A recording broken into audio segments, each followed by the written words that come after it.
Oui, alors, donc bienvenue à ce colloque qui a connu sa première partie hier.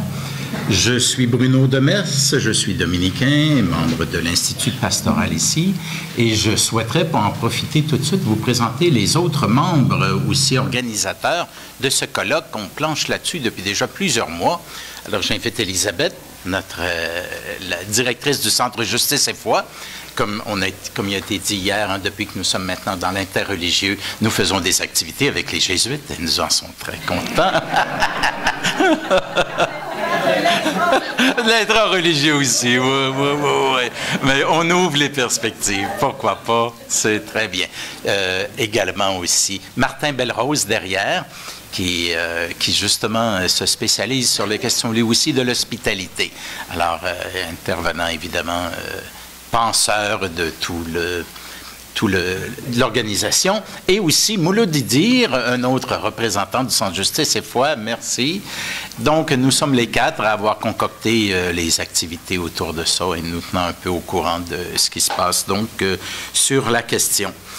Alors, vous avez, pour la plupart d'entre vous, vous avez assisté probablement à la conférence d'hier qui avait justement comme objectif de nous lancer dans cette belle problématique-là.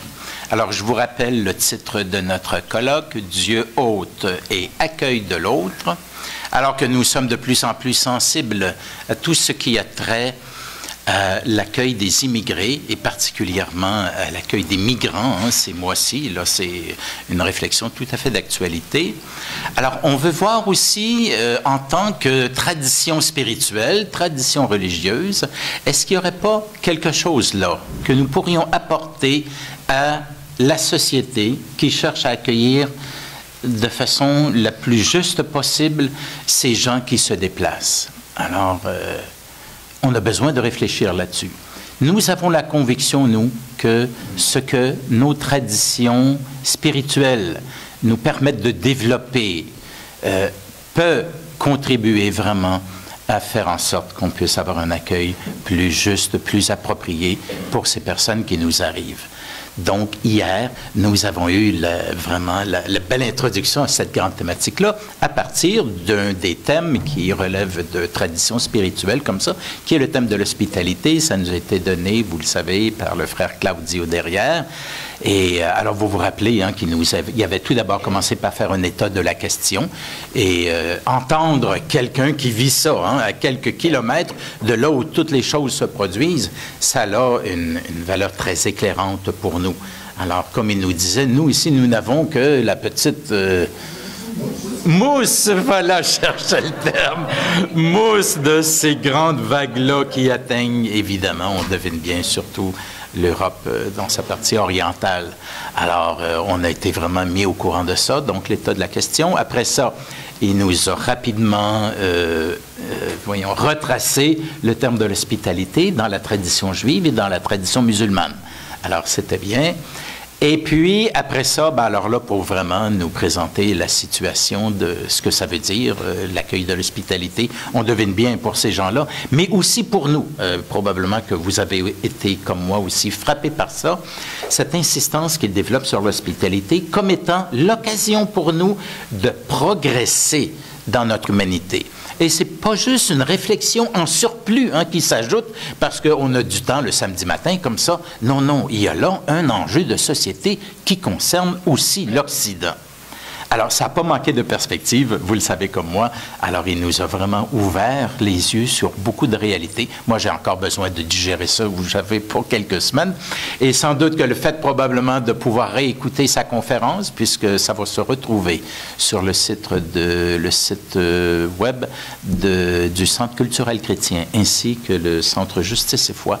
Alors, nous aurons l'occasion d'approfondir davantage le grand apport de Claudio. Nous allons bénéficier aussi encore de ces lumières à la toute fin de cet avant-midi, alors qu'il va tenter justement de faire les rapprochements, de faire les liens avec ce que lui a pu initier comme réflexion hier. Alors, ce matin, cet avant-midi, nous allons entendre des gens des diverses traditions religieuses pour nous parler un peu de qu'est-ce que leur tradition religieuse peut apporter comme motivation, comme intérêt pour travailler cette question-là. C'est tout à fait dans la ligne de la question que nous portons à l'intérieur de ce grand colloque-là. Nous aurons 20 minutes d'exposé de chacune de ces personnes-là. Sharon pour la tradition juive. Après ça, Elisabeth pour la tradition chrétienne. Après ça, oh, là, par exemple... Pardon, Ayman Idlib, voilà, pour la tradition musulmane, et aussi Linda Guéry, vous êtes juste là, ici à côté, pour la tradition humaniste. Alors, vraiment, là, un beau panorama qui va sans doute nous être très utile dans l'appréciation de cette thématique-là. Donc, eux vont présenter leur vision de la chose. On va avoir une pause dans le milieu de ça. Et à la fin de l'avant-midi, donc de 11h15 jusqu'à 12h, pour 3/4 d'heure, on pourra leur poser des questions à ce moment-là. Il y a un micro, et puis là, on pourra entamer la discussion avec ces gens-là. Laissant le 15 minutes qui suit après à Claudio pour essayer de faire des liens entre tout ça. Nous aurons le repas. Nous allons prendre le repas ici même dans la salle. Nous sommes genre de personnes, le nombre de personnes fait en sorte qu'on peut, ça se gère assez facilement et le repas va être disponible à ce moment-là. Et en après-midi, on va se retrouver dans des ateliers très précis. Vous le savez, vous êtes déjà d'ailleurs inscrits à ces ateliers-là, où là, vraiment, on va voir qu'est-ce qu'on peut faire dans des cas bien précis pour améliorer. Tout d'abord, pour analyser l'aspect probablement discriminatoire qu'il y a à l'égard des réfugiés sur ces questions-là, et tenter nous-mêmes de voir qu'est-ce qu'on peut faire concrètement pour améliorer ces situations-là. Alors, c'est une réflexion très incarnée que nous aurons donc déployée au cours de ce petit colloque. Alors, après ces ateliers-là, qui durent, je crois, 1h, 1h15, je préciserai ça plus tard, nous allons nous retrouver ici pour avoir une remontée. Ça va être bon d'entendre parler de ce qui va avoir été dit dans les autres ateliers aussi. Et puis après ça, tenter une brève synthèse de toutes nos activités. Voilà, alors on a du pain sur la planche. Alors, c'est bon. Donc, je pense... Est-ce qu'il y a des choses que j'oublie? Ça va? Je crois que j'ai pas mal dit ce que j'avais à dire. Voilà. Donc, j'invite tout de suite à venir ici les deux premières personnes pour notre atelier de ce matin.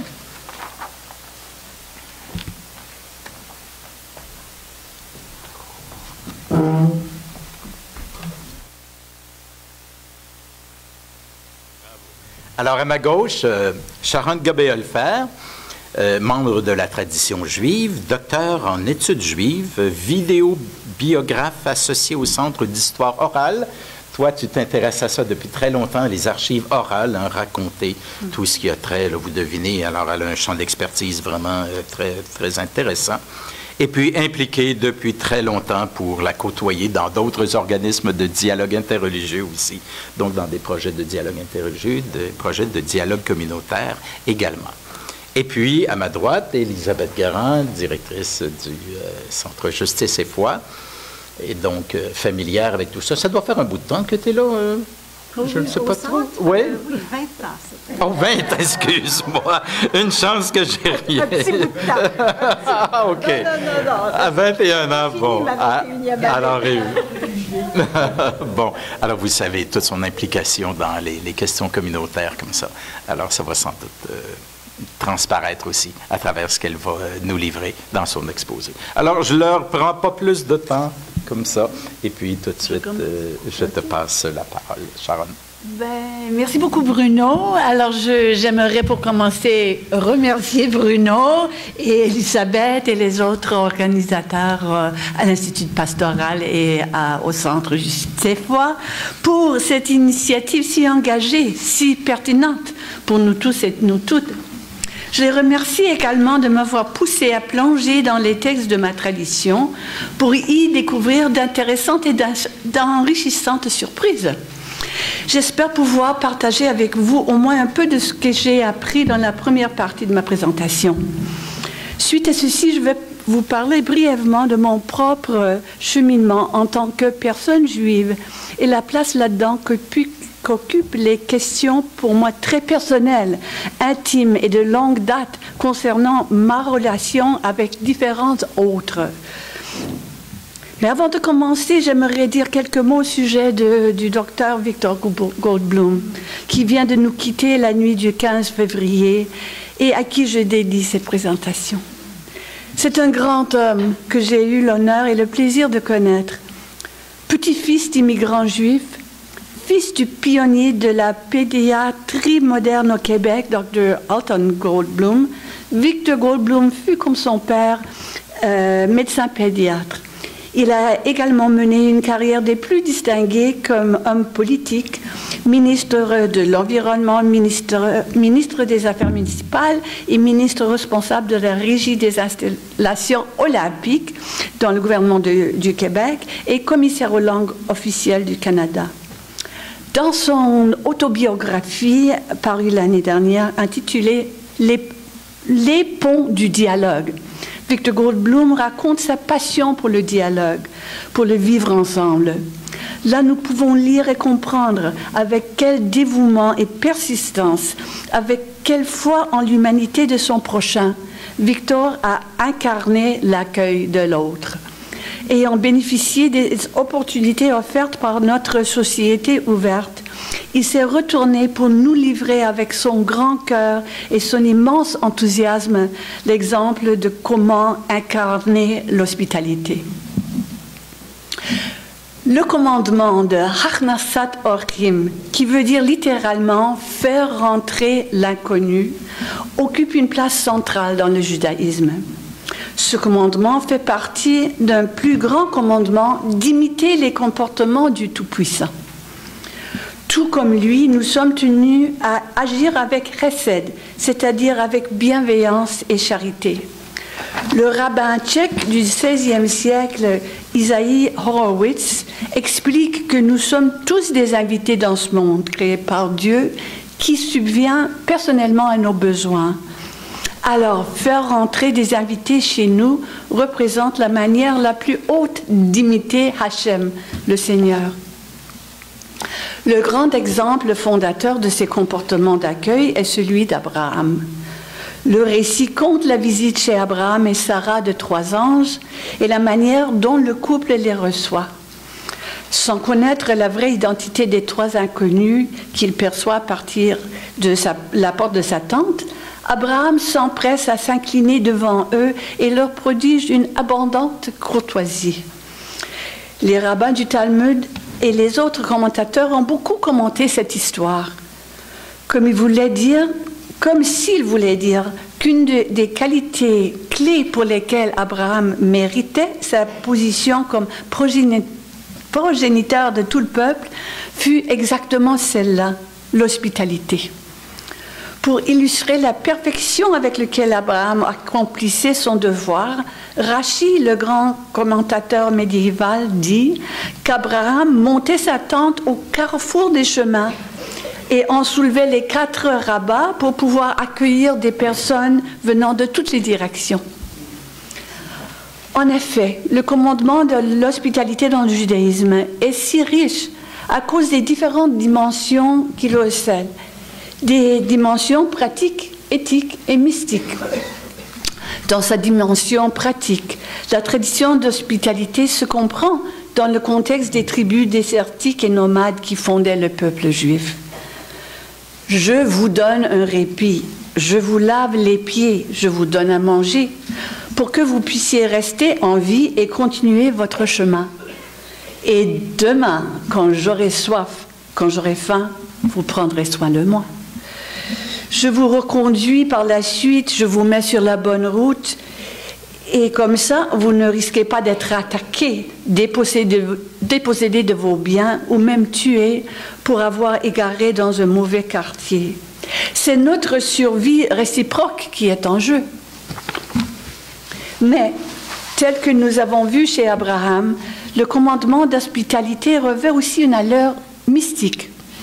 Dans un esprit d'entraide, les Juifs sont censés inviter des voisins ou des étrangers pour toutes leurs fêtes. Le Shabbat, tout comme les grandes fêtes, Pessah, la Pâque juive, Sukkot, Shavuot. Mais dans chaque cas, nous observons la dimension mystique ou divine qui est aussi présente. Si nous sommes censé laisser une place à notre table de Shabbat pour un pauvre ou un étranger en voyage, nous attendons impatiemment à chaque Shabbat l'arrivée de la Shekhinah, la présence divine, féminine, la fiancée Shabbat. Pour la fête des cabanes, Sukkot, il est de coutume de convier famille, amis, voisins à partager un repas et d'étudier dans sa soukha, cette structure temporaire et fragile qui nous rappelle la fragilité de notre existence sur Terre, malgré les maisons plus grandes et solides que nous habitons d'habitude. Mais nombreux juifs, suivant une coutume kabbalistique, invitent chaque soir dans leur soukha un hôte spirituel, Ushpizin. À chacune des 7 soirées, un invité d'honneur est attendu. 7 grandes âmes, bergers du peuple, chacun représentant une des énergies divines ou séphirotes qui nourrissent et renforcent notre esprit pendant l'année matérielle à venir. À la fête de Pessah, nous commençons notre récit en élevant le pain azim, le matzah, en disant « Voici le pain de misère que nos pères ont mangé en Égypte. Quiconque a faim, vienne et mange. Quiconque est dans le besoin, vienne fêter Pessah avec nous. » Ainsi, à l'approche de la fête, les communautés juives d'aujourd'hui tiennent des listes de personnes qui auront besoin d'une place à la table, que ce soit un étudiant ou une étudiante loin de sa famille ou un autre en besoin. Tout ceci est brin pratique et compassionnel. Mais vers la fin de la fête, nous versons un dernier verre de vin pour une toute autre sorte d'invité, soit le prophète Élie, pour qui tout le monde se lève alors qu'on lui ouvre la porte. Comme pour souligner la présence du mystère qui réside toujours parmi nous, mais de manière particulièrement intense en ces moments de fête et de partage. J'ajoute 2 mots ici sur les contre-traditions, puisque nous avons été conviés à en parler. Une si belle invitation. Nous récitons aussi à Pessah la phrase « Dans toutes les générations, il s'élève contre nous ». Phrase qui remémore les pogroms, les croisades, l'Holocauste nazi et des autres cas où les Juifs furent victimes d'agressions. Ceci fait penser au passage difficile, agressif dans la Torah, où nous, de notre part, perpétuons une agression contre des peuples ou des individus qui nous auraient fait injure. Amalek, Haman. Comment choisissons-nous entre 2 récits contradictoires qui font tous 2 partie de notre tradition? Pour moi, c'est très clair, je tranche à partir de mon cœur. Et je retourne maintenant à mon récit principal. Aussi importante ou même plus importante que les dimensions pratiques et mystiques, le commandement de l'hospitalité se trouve au cœur de l'éthique juive, où il occupe la place d'honneur. Vous connaissez peut-être l'histoire du rabbin Hillel. Un non-juif vient vers Hillel demandant qu'il lui explique toute la Torah alors qu'il se balance sur un pied. Hillel lui répond « Ce qui est détestable à tes yeux, ne le fais pas à autrui. C'est toute la Torah. Le reste n'est que commentaire. Maintenant, on va étudier. Le verset qui exprime ça dans la Torah se trouve dans Lévitique 19, verset 18. « Ve'ahavta lareach kamocha » « Aime ton prochain comme toi-même. » Comment est-ce que nous pouvons accomplir ce commandement? La tradition nous dit que l'accueil de l'étranger en est une des manières. De plus, dans le Talmud Bava Metzia, page 59b, le rabbin Eliezer le Grand précise que l'instruction de ne pas opprimer l'étranger se trouve répétée plus souvent que pratiquement tous les autres commandements, soit 36 ou 46 fois, dépendant de la manière dont on compte. Il faut voir dans cette perspective éthique l'étranger est vu comme un individu vulnérable, tout comme la veuve et l'orphelin. L'insistance dans la Torah et dans les commentaires sur notre devoir éthique envers les marginalisés parmi nous résonne fort, clair, central. Les rabbins du Talmud distinguent aussi entre une oppression de l'étranger qui serait pécuniaire, profiter financièrement de son ignorance des coutumes en place, et un maltraitement verbal où l'on manquerait de sensibilité à sa condition. Avec une finesse tout à fait surprenante, le rabbin Nathan donne l'exemple d'un étranger où un membre de sa famille aurait été pendu. Alors il faut faire attention à ces mots pour ne pas dire, par exemple, « Allez pendre ce poisson pour moi ». Mais plus important que tout ceci résonne une phrase clé ou un concept générateur de tout le reste. Nous lisons dans Lévitique 19, verset 34, « Si un étranger vient séjourner avec toi dans votre pays, ne le molestez point. Il sera pour vous comme un de vos compatriotes, l'étranger qui séjourne avec vous, et tu l'aimeras comme toi-même. Car vous avez été étrangers dans le pays d'Égypte. Je suis l'Éternel. » Ou encore dans l'Exode 23, verset 9, « Tu ne vexeras point l'étranger. Vous connaissez, vous, le cœur de l'étranger, vous qui avez été étrangers dans le pays d'Égypte. » Je connais le cœur de l'étranger car moi-même j'ai été étranger. En d'autres mots, l'autre, c'est moi. Je fais maintenant le pont entre la grande tradition et ma propre vie en invoquant mon père, Zichrono Livracha, mort en 1994. Né à Calcutta, en Inde, dans une famille juive orthodoxe d'origine bagdadienne, mon père avait laissé toute pratique religieuse derrière lui dans le processus d'immigration vers Londres d'abord et ensuite au Canada. Néanmoins, il gardait des traces de ses racines.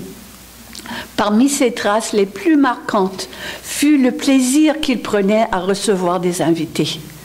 J'entends toujours sa voix, l'enthousiasme avec lequel il va inviter toutes sortes de personnes de venir chez nous. « Come, come, we'll make you welcome ». Et maintenant, je vous invite à me suivre dans un cheminement très personnel qui va nous mener loin en apparence, mais qui va nous reconduire à la fin de retour ici au Québec et à notre sujet. Interpellé de manière très forte par des questions de dialogue lors du référendum du 95, je me suis jointe en ce moment au groupe Dialogue Saint-Urbain. À l'intérieur de nos réunions, qui restaient quand même toujours courtois, j'ai pu vivre les tensions et la polarisation des identités qui peuvent déchirer une société. Pas longtemps après, je suis retournée aux études pour me ressourcer et j'ai fait un doctorat en études juives. Par la suite, toujours attirée par des questions de dialogue, j'ai mené comme projet de recherche postdoctorale une histoire orale des pionniers du dialogue judéo-catholique au Québec, dont une des personnes interviewées fut le docteur Victor Krublum. Un deuxième postdoctoral m'a permis de participer au grand projet mené par le Centre d'histoire orale à Concordia, histoire de vie des Montréalais déplacés par la guerre, le génocide et d'autres violations de droits de la personne. Ce projet fut axé sur l'histoire orale et a étudié l'expérience et le souvenir de violences de masse et de déplacement. De 2007 à 2012, une équipe de chercheurs universitaires et communautaires a réalisé des entrevues auprès de 500 résidentes et résidents montréalais. À l'intérieur de ce projet, j'ai réalisé un petit projet pilote sur des histoires de vie de 5 Palestiniens canadiens. Pendant toutes ces explorations, toutes ces études que j'ai faites, je me posais des questions concernant moi et l'autre. Qui est moi? Qui est nous? Qui est l'autre? Et où réside-t-elle? Où réside-t-il? À l'intérieur de moi-même? À l'extérieur? Comment nourrir des communications utiles et fertiles entre nous?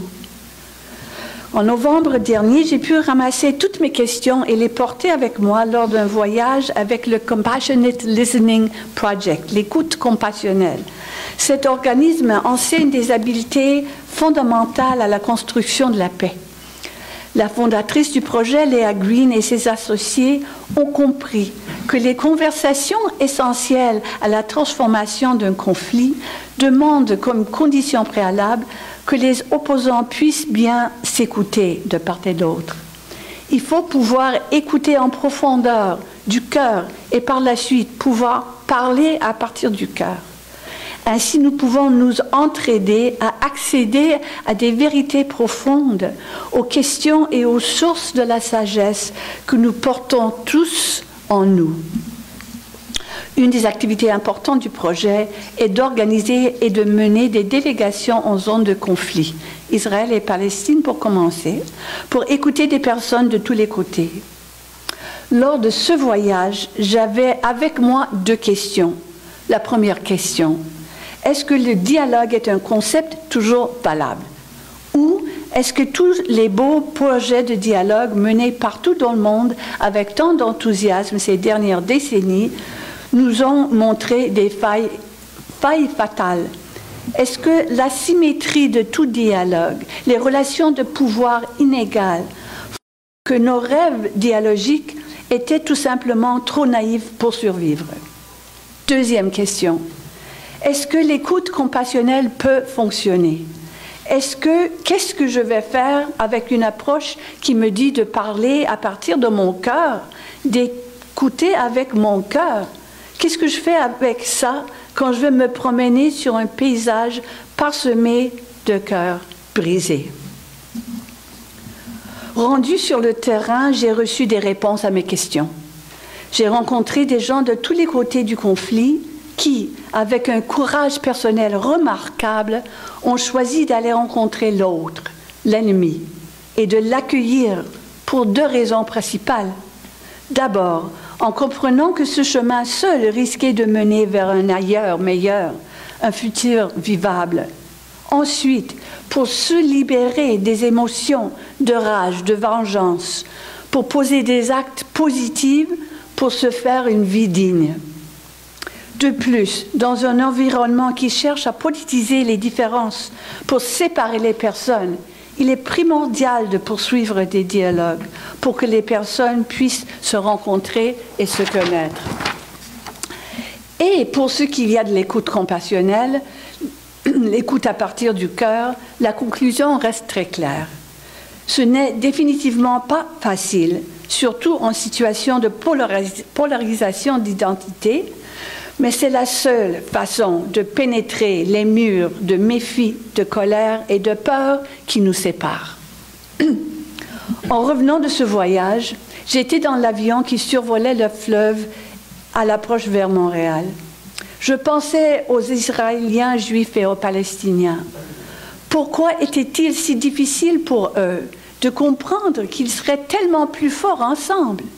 Chaque peuple possède des richesses de caractère et d'histoire. Pourquoi ne pas les mettre tout ceci ensemble? Mais là, je regarde le paysage du Québec qui se déroule. Je pense aux anglophones et aux francophones et nos difficultés à comprendre exactement ce même point. Les enjeux ici sont moins féroces, mais les dynamiques sont similaires. L'accueil de l'autre n'est pas toujours facile, surtout lorsqu'on croit que l'autre est dangereux, constitue une menace à notre survie ou à notre identité. Mais c'est justement là où il faut plonger dans les richesses de nos traditions religieuses, dans nos traditions humanistes, pour les écouter comme il faut. Car c'est là où nous allons voir les choses comme elles sont vraiment. L'autre, c'est moi. Même la personne que je pensais être mon ennemi peut devenir mon partenaire dans la paix. Je vais terminer en rappelant encore une fois Victor Grootblum. Dans son livre « Les points du dialogue » et dans sa vie, Victor pratiquait ce qu'il appelle une politique de présence. Il faut être présent à l'autre, accueillir l'autre implique une présence. La dernière fois que je l'ai vu, Victor Goldblum m'a dit ceci. « Tu sais, Sharon, tu peux choisir. Tu peux mener ta vie dans un esprit plutôt égoïste ou tu peux la mener dans un esprit généreux. Et à ceci, je dirais Amen. » Merci, merci beaucoup. Vraiment, avoir répondu à point comme ça à la question, je suis impressionné. Sharon, tu as beaucoup de choses et puis là, je réalise à quel point tu es toi-même impliqué énormément là-dedans, à tout point de vue. Merci beaucoup de ton témoignage. On aura sans doute l'occasion de revenir là-dessus par après. Merci beaucoup. Alors, je te... Oui, ce micro-ci, oui, volontiers. Je vais prendre un peu d'eau. Elisabeth. Oui.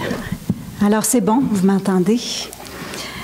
Alors, ça me fait plaisir d'être avec vous et je vous remercie d'être présent, de consacrer cette journée à cette réflexion qui, évidemment, rejoint beaucoup d'enjeux importants de l'actualité. C'était difficile, même si je suis du comité organisateur, finalement, pour moi, de répondre à la commande de ce matin et de faire le choix entre plusieurs éléments qui remontaient de presque 30 ans, 20 ans au Centre Justice et Foi, mais presque 30 ans à travailler, à m'impliquer, à m'engager de différentes façons autour de la question de la migration, de l'accueil de l'autre.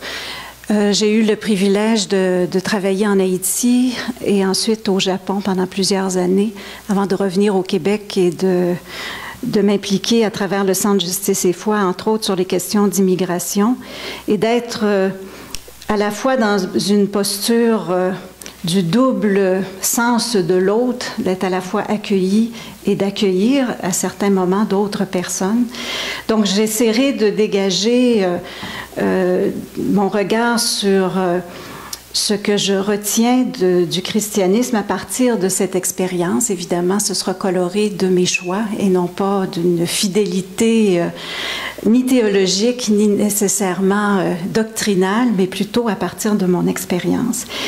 Ça sera aussi profondément marqué par mon enracinement, puisque je suis de l'Église catholique, alors je ne prétendrai pas représenter non plus tous les discours et toutes les façons d'aborder cette question-là au sein du christianisme, bien que dans l'action sociale sur la question de la migration, nous avons souvent la chance de nous retrouver, chrétiens de différentes églises ensemble, et de reconnaître nos parentés importantes au-delà de notre propre confession religieuse. Et vous ne serez pas surpris, après 20 ans au Centre Justice et Foi, très teinté évidemment d'un engagement avec les Jésuites. Alors je vais profiter que je suis en territoire dominicain pour arriver avec mes exemples jésuites. L'enjeu migratoire me semble nous concerner de façon très importante, citoyens et croyants, communautés de foi comme autres organisations dans le contexte d'aujourd'hui.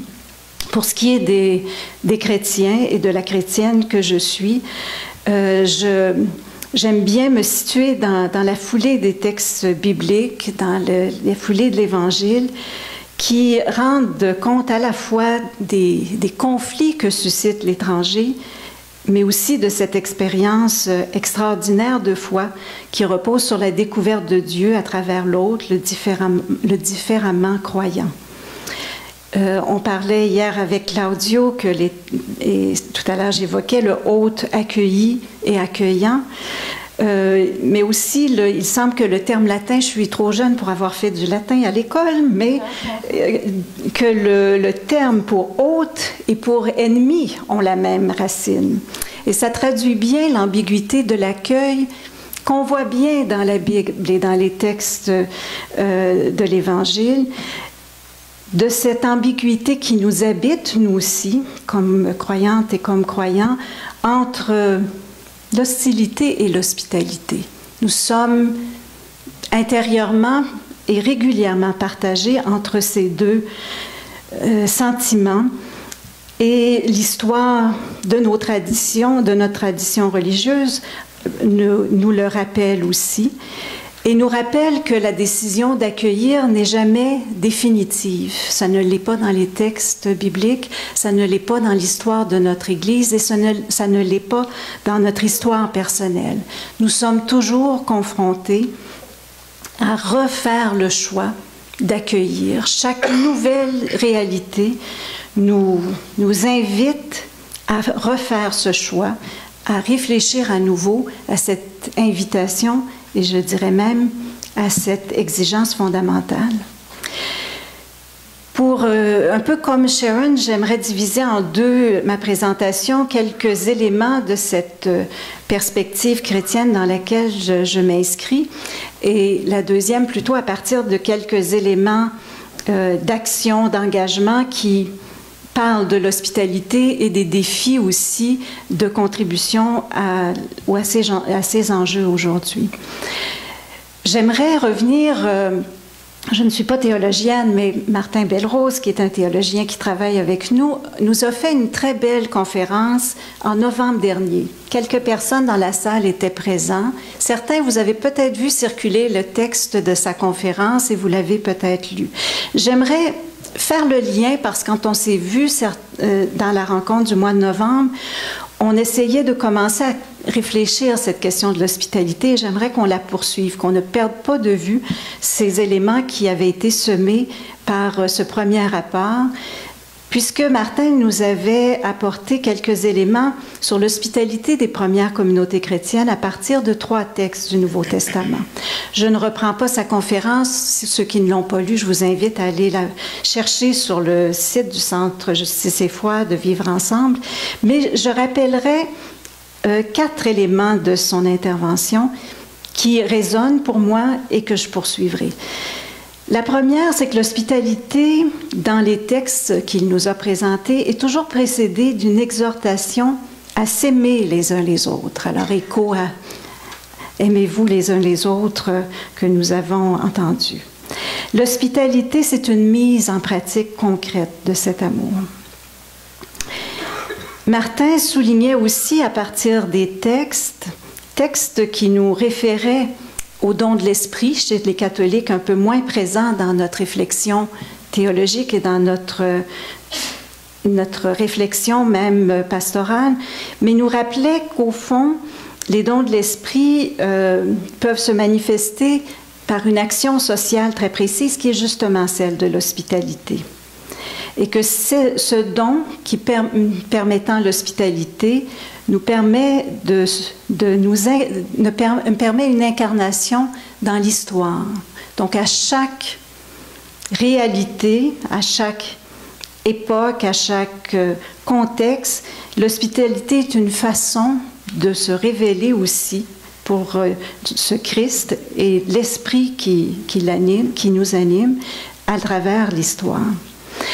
Enfin, il rappelait que l'hospitalité, dans les textes où parfois on a l'impression qu'on s'accueille les uns les autres entre chrétiens, à l'époque des premières communautés chrétiennes, ne se lirait peut-être pas de la façon qu'on a l'habitude de le faire et nous invitait plutôt référait plutôt à une identité pan-religieuse et donc à un accueil beaucoup plus large et beaucoup plus grand de toute autre personne et non pas seulement de nos co-religionnaires.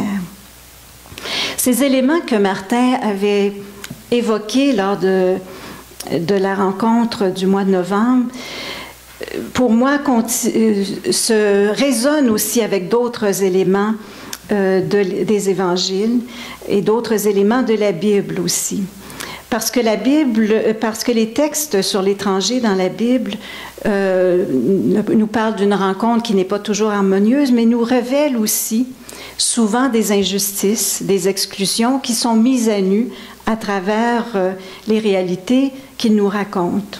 Nous nous rappellerons, et là je fais un clin d'œil plutôt à l'Ancien Testament, donc un clin d'œil à l'héritage juif avec le livre de Ruth, ces 2 femmes magnifiques, marginalisées, que la vie pour qui la vie est difficile, mais qui reste digne, déterminée, créative et remplie d'espérance. Et Boaz fait le choix de la solidarité, et c'est Dieu qui se manifeste à travers ce parti pris. Réflexion qui peut se poursuivre dans d'autres textes aussi de l'Évangile. Rappelons-nous la rencontre avec la Samaritaine. Dans un contexte de tension entre deux peuples, peu de contact entre les Juifs et les Samaritains, une femme qui a passé plusieurs maris, habituée d'être méprisée par les Juifs, qui commence une discussion avec Jésus et qui se sent reconnue, qui est transformée et qui devient une actrice de transformation. Autre rencontre importante dans les évangiles, parmi bien d'autres qu'on pourrait énumérer, celle avec la Syrophénicienne. Une rencontre importante où c'est Jésus qui est celui qui méprise, qui refuse, qui rejette, et la Syrophénicienne qui insiste et qui est reconnue dans sa grande foi, dans la grandeur de son âme et de sa spiritualité. Et c'est Jésus qui se déplace, et c'est sa mission qui change.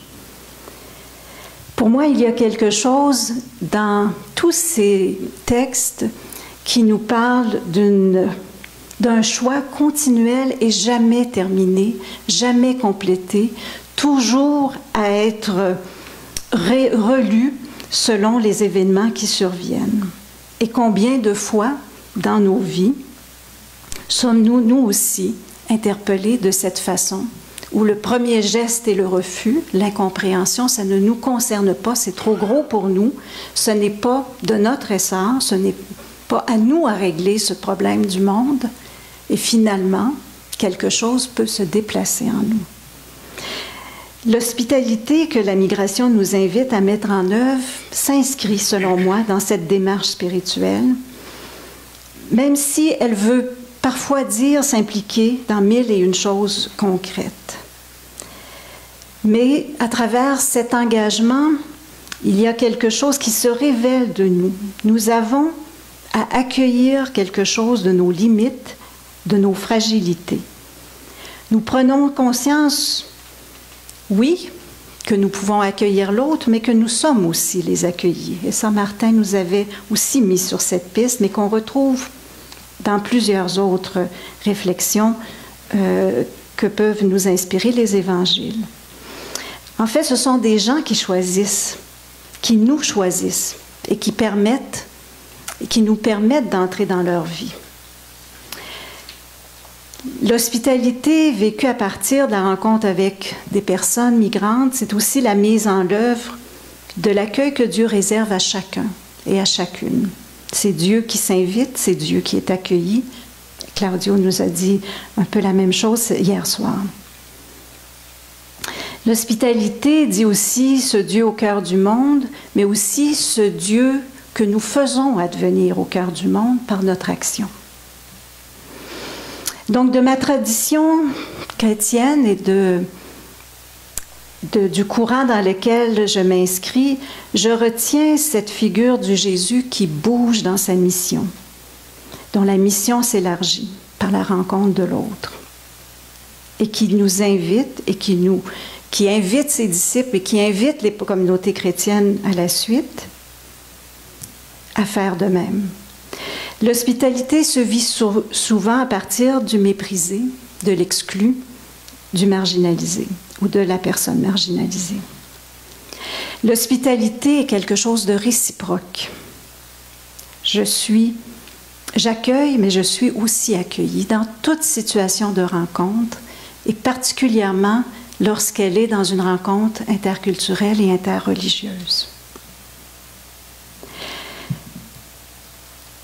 L'hospitalité chrétienne, ou celle qui a été vécue au sein de l'Église, a pris différentes formes à travers les époques.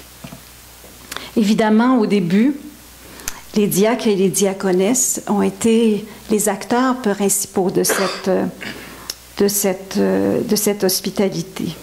Hommes et femmes engagés dans ce service de la communauté. Mais peu à peu, on a été en mesure de construire des institutions qui ont assumé ce rôle de charité. On a eu des courants qui se sont développés. Évidemment, le plus important auquel on réfère souvent, celui des monastères. La règle de Saint-Benoît qu'on rappelait aussi hier, qui indique la signification spirituelle, mais aussi la grande importance de l'accueil des autres, hôtes étant ceux accueillis, mais devenant eux-mêmes aussi hôtes par la vie monastique. Des œuvres philanthropiques se seront développées par la suite dans d'autres secteurs de la vie sociale et l'Église jouera à des moments de l'histoire des rôles moins importants dans l'hospitalité. Mais à tout moment, la migration restera une question de préoccupation pour l'Église. Elle occupe d'ailleurs une place importante dans l'enseignement social de l'Église. Mais je constatais en relisant des éléments de l'enseignement social de l'Église, surtout les textes auxquels ont contribué Vatican II, qui rappellent ce signe des temps qu'est la migration, des mouvements migratoires, mais qui aussi rappellent que la communauté nationale reconnaît à la communauté nationale la possibilité de se prononcer sur qui peut s'installer sur son territoire de manière provisoire et définitive. Des questions peut-être qui se déplacent tranquillement, des questions qu'il faut peut-être au fil du temps revoir. L'enseignement social prône aussi une considération de toute personne et une attention à leurs conditions d'existence. Donc, ouverture et limite quand même de l'hospitalité dans cet enseignement social de l'Église. Heureusement, cet enseignement social de l'Église, pour moi, il est continuellement en mouvement parce qu'elle est faite par des hommes et des femmes qui, au nom de leur foi, continuent à s'impliquer. Et je pense que beaucoup de groupes, de personnes, d'organisations ont été fidèles à cette importance de la migration en se mettant en œuvre dans l'accueil, mais ont aussi poussé plus loin l'audace, l'inconditionnel, la radicalité de l'hospitalité à laquelle nous sommes invités. Ça me permet d'arriver à ma deuxième partie avec quelques éléments qui me semblent aller plus loin, ou en tout cas aller en profondeur dans le défi de l'hospitalité. Le premier, j'aimerais rappeler l'expérience du service jésuite pour les réfugiés, que plusieurs d'entre vous avez probablement connu ou entendu, qui est une organisation internationale mise sur pied depuis 1980, dont j'ai eu la chance, dans les 20 dernières années, de côtoyer des acteurs et des actrices et de voir aussi l'action sur le terrain. Le père Arroupé, qui était alors supérieur général de la Compagnie de Jésus, avait demandé aux Jésuites de faire tout ce qu'ils pouvaient pour essayer de répondre à la crise des boat people de l'époque. Et le service jésuite des réfugiés, créé à l'époque pour répondre à ce besoin immédiat, sera resté pour répondre à bien d'autres besoins. Mais ce que je retiens du service jésuite pour les réfugiés, c'est deux choses. Premièrement, la notion d'hospitalité qui anime le service et qu'ils définissent comme étant une action accompagnant les plus vulnérables, ceux qui sont aux frontières de l'humanité, en donnant priorité aux personnes auxquelles d'autres ne subviennent pas. Là où personne n'est, c'est là où nous devons être. Là où l'engouement n'est pas, il faut être attentif, il faut être présent. Et trois mots qui caractérisent le service: accompagner, servir, défendre, qui sont des trois grands termes du service jésuite pour les réfugiés, mais qui sont aussi un continuum. Accompagner parce que rien ne se fait sans le contact concret avec la réalité et la souffrance des personnes, sans choisir de marcher avec ces personnes. C'est en les accompagnant que la réponse aux besoins s'identifie et que les autres volets du travail peuvent se réaliser. Servir à partir de cette démarche avec l'autre, à partir du besoin identifié ensemble. qui peut prendre la forme de l'éducation, qui peut prendre la forme de la protection des droits, du secours d'urgence lorsque c'est nécessaire, et bien d'autres dimensions du service. Servir aussi, ce qui me frappe au SJR, servir aussi dans des équipes bien souvent multiples, des gens de provenance, de compétences différentes, souvent même multireligieuses en Asie, au Proche-Orient. Donc, de se mettre à accueillir l'autre, à accompagner l'autre, en ayant soi-même dû accueillir au sein de son équipe une différence, en devant composer avec la différence.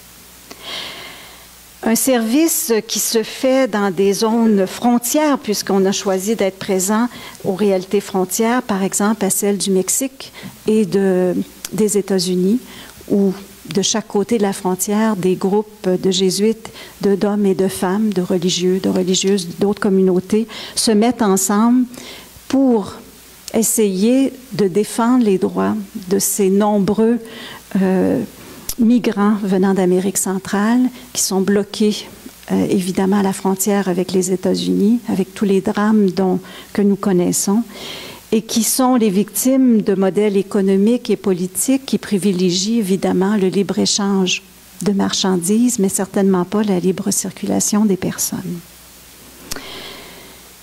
Défendre, la défense se fait sur la base de cette expérience d'accompagnement et se fait aussi sur cette expérience de service nécessaire auquel on a tenté de répondre.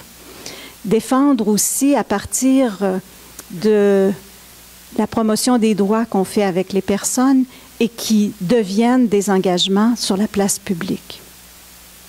Défendre qui demande une audace politique, qui ne demande pas la complaisance politique. Par exemple, cette position récente du réseau jésuite de l'Amérique du Sud contre les sanctions faites au mouvement irrégulier des réfugiés. Affirmation forte, refus d'être complice de ce genre de politique gouvernementale où on expulse, où on emprisonne, où on condamne, on sanctionne les migrants. Dans ce travail du SJR, du Service jésuite pour les réfugiés, deux éléments indispensables sur lesquels je ne m'attarde pas parce que mon temps est déjà bien avancé. Le discernement, vous ne serez pas surpris, j'espère que les jésuites sont quand même fidèles à ce grand élément de leur spiritualité. Discerner là où il faut être, discerner la présence de Dieu au cœur de ces réalités du monde, se laisser interpeller par cet esprit à l'œuvre. Deuxième élément, pas très surprenant non plus, mais nécessaire de la part des jésuites, se donner l'intelligence des enjeux. Ne pas agir uniquement sur l'élan du cœur, bien qu'il soit fondamental, mais de se donner tous les éléments nécessaires pour comprendre, pour avoir la complexité des enjeux, pour saisir de façon plus adéquate les causes de ce qui est en train de se passer. Et hier soir, avec Claudio, on a eu un exercice intéressant sur ce qui se passe actuellement au Moyen-Orient. Cet exercice est fondamental dans notre travail d'hospitalité. Et je dirais qu'il y a, pour raisonner aussi avec ce que disait Sharon, ce travail d'intelligence ne se substitue pas à l'amour. Au début et à la fin, il y a l'amour de l'autre. Mais ce travail d'intelligence entre les deux est essentiel. Je quitte ce champ pour en aborder rapidement un autre qui me semble parler de façon importante de la capacité d'une hospitalité radicale et courageuse de la part de chrétiens et de chrétiennes, qui est celui du sanctuaire religieux. Je le ferai très brièvement, mais vous avez été témoins depuis les années 80 de quel événement ici à Montréal, ailleurs, où des églises ont accueilli des réfugiés, les ont protégés contre des déportations. On me disait tout à l'heure que la plus récente, probablement à Montréal, était dans une église anglicane, ce que j'avais oublié. J'ai été plus témoin d'expériences dans l'Église unie avec un réfugié algérien, dans une église catholique avec des Palestiniens, avec une Zimbabwéenne aussi à l'Église unie, mais des communautés de foi qui décident d'agir en désobéissance civile par lecture justement de cette réalité sociale, politique et par fidélité à l'Évangile, pour dire qu'il y a des injustices inacceptables, pour dire qu'il y a certains traitements impossibles à accepter de ce qu'on fait avec les personnes, et pour, à travers le sanctuaire religieux, qui est une vieille tradition qui n'a plus qui n'a pas d'ancrage maintenant dans nos lois, mais qui est la plupart du temps encore respectée, mobiliser l'opinion publique, se mobiliser eux-mêmes pour défendre des politiques beaucoup plus justes que celles qui sont courantes. Et je terminerai en disant qu'il y a un dernier volet, et je termine là-dessus, qui me semble important, et là je fais un clin d'œil à Mouloud et dire, mon collègue qui a pris le relais au Vivre Ensemble, toute la question du vivre ensemble et du défi de l'hospitalité dans notre contexte québécois, qui est pour moi un travail que les jésuites et les chrétiens au Centre Justice et Foi font avec d'autres. Mouloud est un de ceux qui nous aident à avancer énormément dans notre façon d'aborder les enjeux du vivre ensemble. Ces questions nous amènent à, évidemment, devoir affronter nos peurs, nos craintes, les réticences sociales, nos fragilités identitaires qui émergent à chaque mouvement migratoire. Depuis 20 ans, je vois à chaque mouvement un peu plus important ces craintes, ces résistances s'exprimer. Nous sommes toujours, dans ce que je disais au début, dans un choix à renouveler. Est-ce que nous accueillons ou nous refusons? Est-ce que nous fermons la porte? Est-ce que nous considérons l'autre comme ennemi ou nous choisissons d'aller de l'avant, de l'accueillir? Et dans le défi du vivre ensemble auquel nous travaillons depuis déjà quelques années, mais plus intensément ces temps-ci, je dirais que la question de l'islamophobie, qui est de plus en plus importante dans nos sociétés occidentales, et le Québec ne fait pas exception, est certainement l'enjeu qui nous confronte le plus au sens profond que nous voulons donner à l'hospitalité et à la capacité que nous allons nous donner collectivement de rencontrer l'autre, de vivre avec l'autre, de faire société avec l'autre, de nous donner un espace commun politique qui tienne compte des besoins de l'autre. Nous avons à revisiter, je pense, et à continuer d'enrichir notre enseignement social de l'Église d'expériences sur le terrain qui sont beaucoup plus audacieuses parfois que les paroles écrites qui nous stimule au départ, mais que nous pouvons aller porter plus loin. Peut-être que nous avons la chance, avec le pape François actuellement, qui a pris à cœur la question de la migration et que je vois dans ses textes, dans une radicalité nouvelle, dans ses prises de position, peut-être l'occasion que cette radicalité de l'hospitalité que je vois à l'œuvre sur le terrain puisse avoir écho davantage dans nos pratiques ecclésiales. Et je termine en disant que dans la dernière homélie qu'il a fait en Amérique latine, il insistait beaucoup sur ce thème d'hospitalité. Il l'a répété je ne sais combien de fois dans son homélie. Et il disait « L'Église doit être la maison de l'hospitalité et elle doit tenir un langage d'hospitalité et d'accueil. » Et si on relit d'autres de ses interventions, ça veut dire se re-questionner sur les défis d'aujourd'hui, se re-questionner non pas de faire notre possible, mais d'aller au bout des questions profondes que pose cette nouvelle réalité. Merci. Merci, Élisabeth, là aussi, d'avoir très bien répondu à notre commande et d'avoir tellement enraciné ta réflexion dans les pratiques et par définition, l'accueil des migrants passe par cette réalité-là, et puis de l'avoir bien fondée ainsi. Merci beaucoup.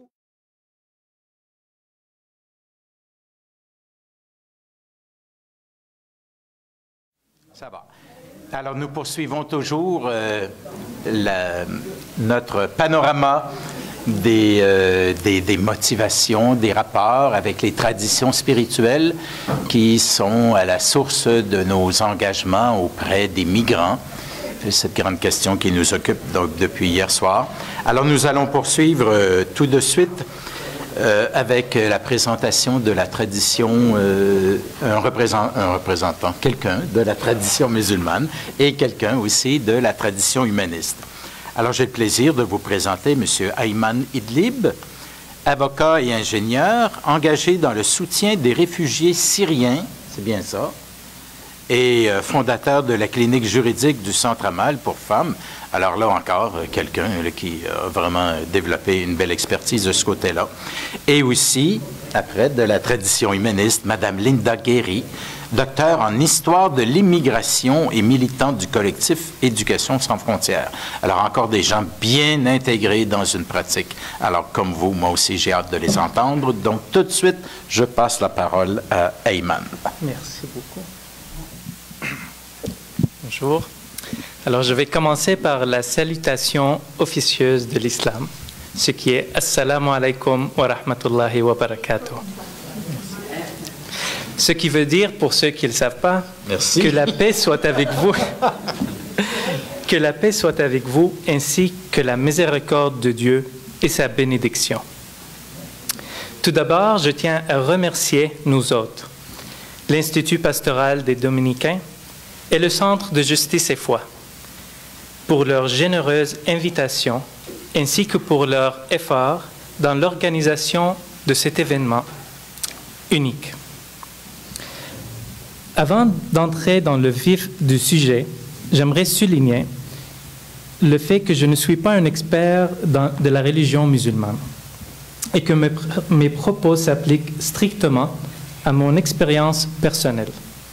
D'ailleurs, je n'ai jamais fait d'études théologiques poussées en la matière, autre des cours de base pour mon enrichissement personnel. Comme vous l'avez bien présenté, je suis avocat et ingénieur. Je pratique dans le domaine de la propriété intellectuelle en brevet. Alors, si vous avez des inventions, on pourrait peut-être parler après. Alors, d'origine syrienne, j'ai immigré au Canada il y a plus de 23 ans. J'ai donc pratiqué le statut d'invité d'immigrant pour un certain temps. Aujourd'hui, je suis devenu hôte pour les prochains invités, les prochains immigrants et peut-être les prochains réfugiés. De part de mes origines syriennes, je suis particulièrement sensible à la situation actuelle en Syrie, me permettant ainsi de m'identifier aux nouveaux arrivants. Et c'est avec une certaine avidité et un grand intérêt, au même titre que vous assurément, que je suis les débats les concernant, particulièrement en ce qui a trait au droit d'asile et au statut des réfugiés. Alors, je m'adresse à vous ce matin afin de vous exposer ma compréhension de cette notion de l'hospitalité selon la tradition musulmane. La notion de l'hospitalité diffère selon les perspectives et les pratiques de chacun, et ce, même dans la même religion. Le terme hospitalité en arabe peut être traduit par diyafa. La racine de ce mot est le verbe adafa, ce qui veut dire ajouter, incorporer.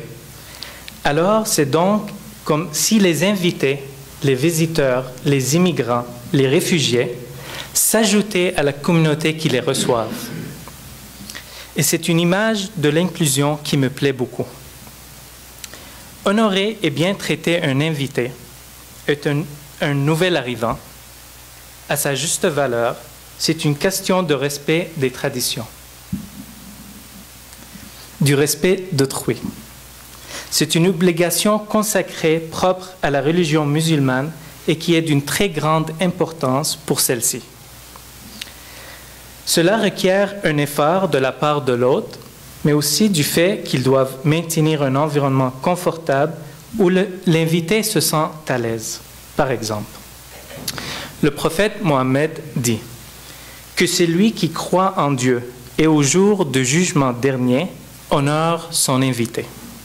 Il est entendu par l'expression de la croyance en Dieu et de la croyance dans le jour dernier, deux des plus importantes croyances dans la religion musulmane, pour montrer que l'hospitalité est une obligation religieuse de haut niveau.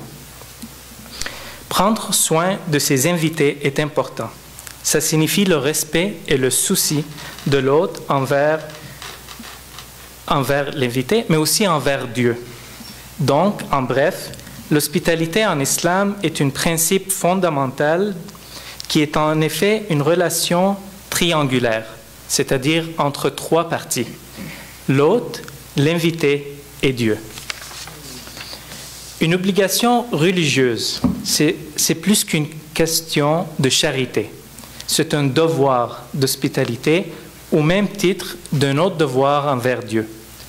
Le prophète Mohammed nous demande de faire preuve d'hospitalité en étant un guide généreux pour ce nouvel arrivant ou invité. L'invité bénéficie d'une place de choix dans l'islam.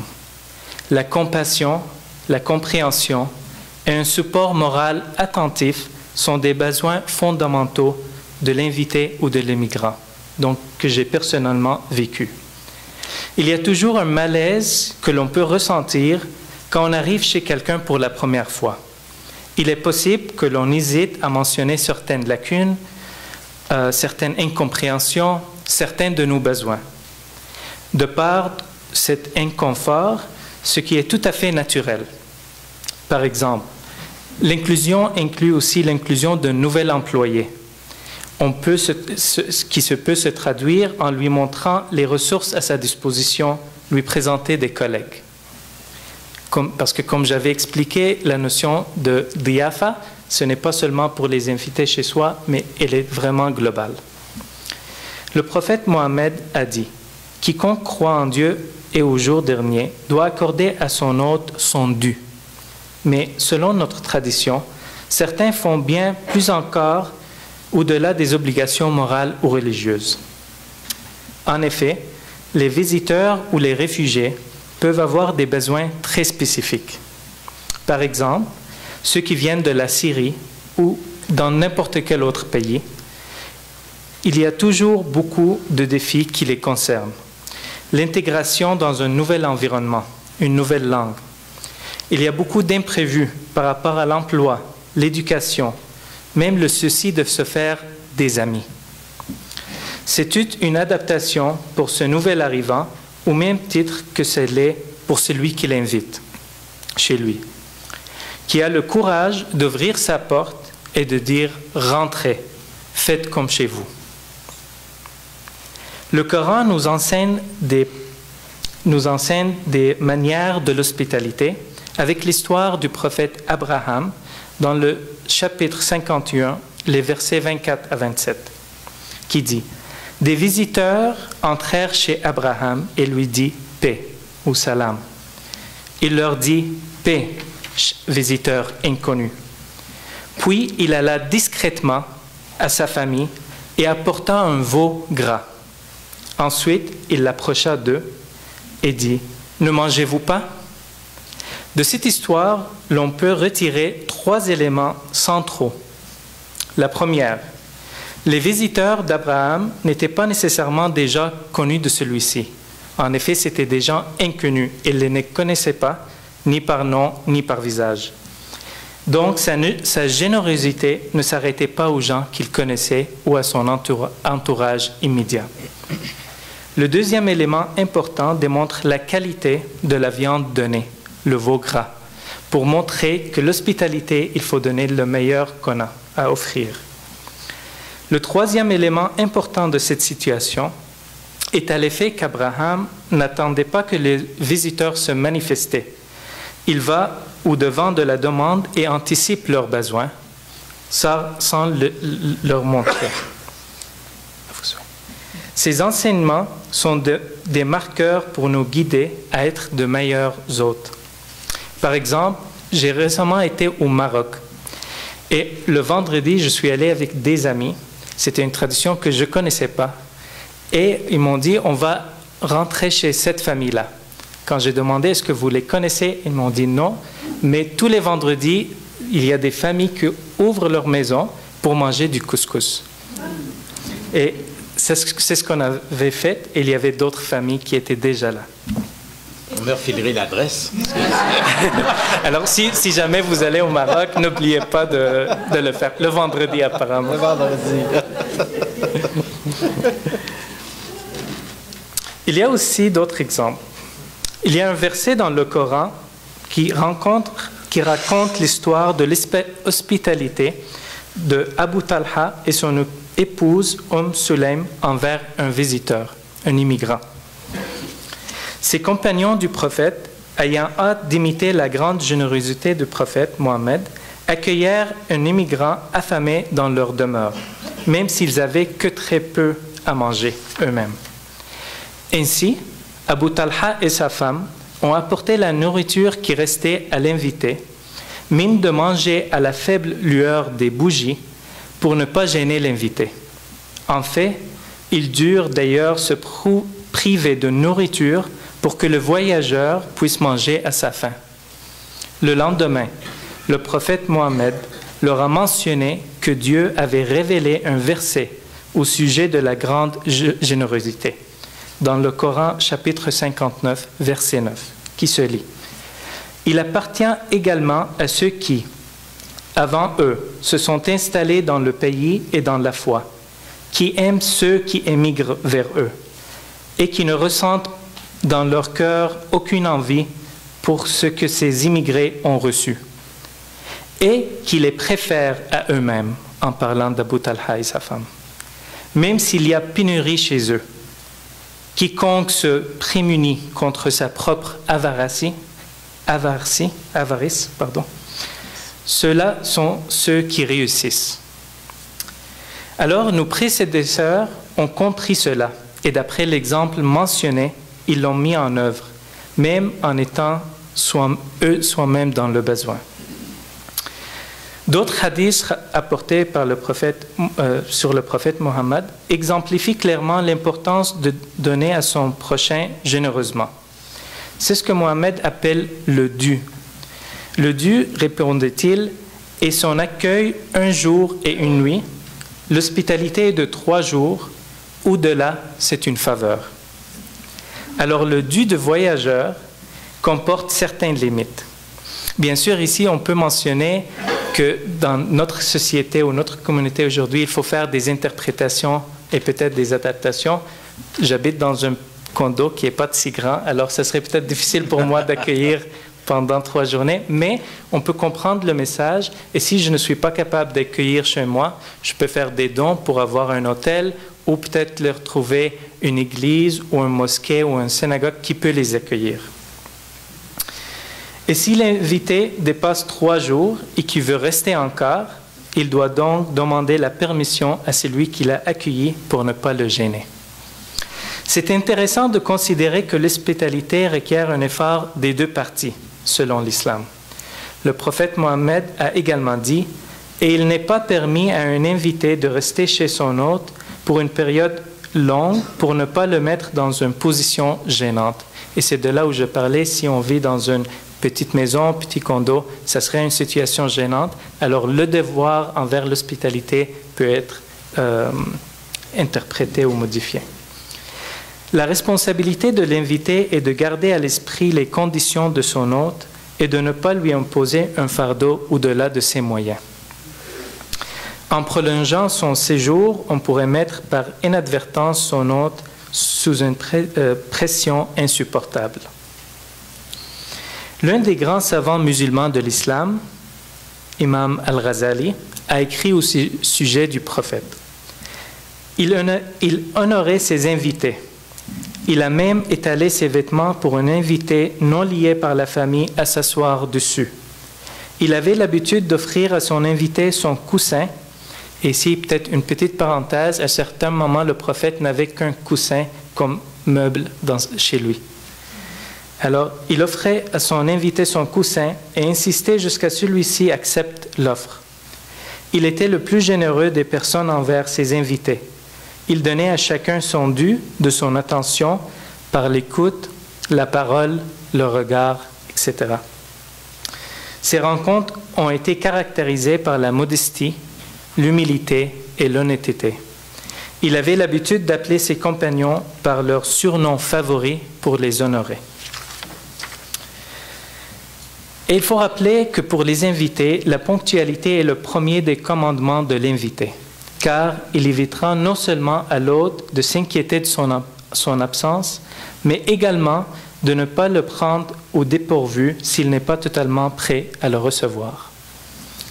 Maintenant, je vais peut-être parler un peu de ma vie personnelle ou professionnelle, comment j'essaie d'intégrer ces notions par ce que je fais. Alors, comme il a été mentionné, pour moi, faire la part des choses est très importante, et c'est pour ça que j'ai fondé, en 2010, la clinique juridique dans le centre Amal pour femmes. C'est un refuge pour les femmes victimes d'abus psychologiques et physiques. Et la notion d'hospitalité était très importante. Beaucoup de nos clientes étaient immigrantes, nouvelles immigrantes, elles ne connaissaient personne, mais aussi ils avaient beaucoup de besoins. Et comme l'histoire d'Abraham, d'anticiper les besoins, c'était quelque chose de très apprécié, parce qu'il venait avec la tête baisse, il venait de situations très difficiles et ils étaient gênés de demander. Alors c'était bien toujours de leur offrir à manger, les services pour le travail, etc. Je suis également très impliqué dans diverses associations qui donnent support et soutien aux nouveaux arrivants, dans ces temps-ci, surtout pour les réfugiés syriens. Vous vous imaginez bien que cela implique également quelques conseils juridiques, d'où je peux apporter un peu peut-être une expertise, surtout en ce qui concerne le programme de parrainage privé. Alors, c'est des belles organisations avec du bon monde, et si jamais vous voulez savoir un peu plus, on pourra parler. Alors, avec ça, j'ai hâte d'échanger avec vous lors de la période de questions, et merci de votre écoute.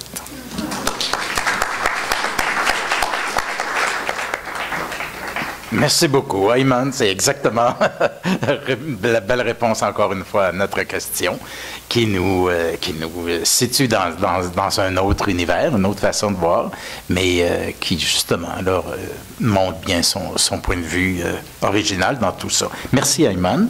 Et là, je vous passe donc la parole. Linda. Merci. Alors, je voudrais d'abord remercier les organisatrices et organisateurs de cet événement. Donc, j'ai été invitée en tant que membre du collectif Éducation sans frontières, qui est un collectif qui milite pour l'accès gratuit à l'école publique québécoise à tous les enfants, quel que soit leur statut migratoire. J'en reparlerai plus tard dans ma présentation. Et Judith aussi, Judith Rouen, qui est là, va animer un atelier cet après-midi autour de cette thématique. Et j'ai été invitée aussi en tant qu'historienne de l'immigration. Mouloud Idir m'a contactée, je connais par ailleurs, car il souhaitait quelqu'un dont l'engagement n'était pas issu d'une tradition religieuse. Alors je souhaiterais d'abord préciser, à mon sens, est-ce que vous entendez bien? J'ai l'impression que ça... Ah, bon, ça... À mon sens, mon engagement s'explique davantage par les réponses à la question d'où je viens, et quelles sont les expériences qui m'ont amené à m'engager, plutôt que par l'héritage d'une tradition. Donc je me suis livrée à un exercice d'auto-analyse qui n'est pas évident. Donc mon premier point portera sur ça, d'où je viens, et la deuxième partie de ma présentation portera sur mes travaux de recherche en histoire de l'immigration, que je conçois aussi comme un engagement politique, et enfin je parlerai de mon engagement au sein du collectif Éducation sans frontières. Alors d'où je viens, donc comme toutes les trajectoires individuelles, donc la mienne est en grande partie déterminée par mon milieu de vie, le groupe social dans lequel j'ai été socialisée et le contexte sociopolitique dans lequel j'ai évolué. Je vais vous parler de ce qui me paraît pertinent pour expliquer mon engagement politique. Donc je vous parlerai d'une partie de mon identité, mais qui n'est pas la seule. Donc j'ai sélectionné des moments clés qui font du sens pour moi afin de l'expliquer. Donc je suis née au milieu des années 70 dans le sud-est de la France d'un père artisan qui appartient à la petite bourgeoisie commerçante d'une ville moyenne et qui a arrêté l'école très tôt, et d'une mère issue de milieux populaires dont la vie a oscillé, comme de nombreuses femmes, entre période de travail, de secrétariat, et période de femme au foyer, donc de travail domestique. C'est donc ma mère qui nous a élevés, ma sœur et moi, mon père étant souvent absent, occupé par son travail. Elle a donc eu un rôle très important dans mon enfance. Alors d'où venait-elle ? Donc elle est née à Barcelone, en Espagne, en 1945, et elle a émigré en France avec ses parents dans les années 50, fuyant à la fois des conditions économiques très précaires et le franquisme. Donc la famille de ma mère a beaucoup souffert de la guerre civile et aussi de la dictature, donc des fusillés dans la famille, dont je me souviens enfant avoir entendu beaucoup parler au cours de mes visites familiales en Espagne, des exilés aussi, donc pour les frères de mon grand-père, les camps de réfugiés en France pour un des frères en particulier, et les migrations aussi ailleurs, donc en Amérique latine, en Angleterre. Donc j'ai été marquée par la transmission d'une histoire familiale d'immigration plutôt difficile, et traversée de drames divers et de violences, en particulier envers les femmes. Donc les récits maintes fois racontés par ma mère et ma grand-mère, qui pleuraient souvent au sujet de leur vie en Espagne, des conditions difficiles en France, la misère économique, un sentiment fort d'injustice et d'humiliation, dans le travail notamment. Ma grand-mère était femme de ménage, et aussi des rapports difficiles avec les Français, et notamment avec la famille de mon père. Alors il y avait aussi donc beaucoup de souffrance, mais aussi beaucoup de résistance. Donc ma mère aussi était très joyeuse et dynamique. Elle était impliquée dans plusieurs activités de bénévolat à l'école, dans des associations. Elle a repris ses études, alors elle avait quitté l'école à l'âge de 12 ans. Elle a repris ses études par correspondance, pour elle sans visée professionnelle, mais pour son développement personnel à l'âge de 35 ans. Donc elle a même réussi à entrer à l'université et passer des premiers diplômes. Alors elle s'intéressait beaucoup à la politique, dans la famille de ma mère en général. Elle en parlait souvent et elle avait le cœur à gauche, prenant toujours le parti des dominés. Donc elle faisait notamment beaucoup de commentaires, parce qu'on regardait beaucoup la télévision chez moi, au journal télévisé. Beaucoup de commentaires, elle pleurait souvent aussi en regardant le journal télévisé. Alors la période pendant laquelle j'ai grandi est à mon sens aussi importante dans mon intérêt pour la question de l'immigration. Donc en France, la montée de l'extrême droite dans les années 80. La question de l'immigration est très présente en France dans le discours politique, donc, et elle l'est depuis la fin du 19e siècle en réalité, donc c'est déjà très ancien. Et c'était déjà à cette période-là présenté comme un problème sur lequel l'État doit agir.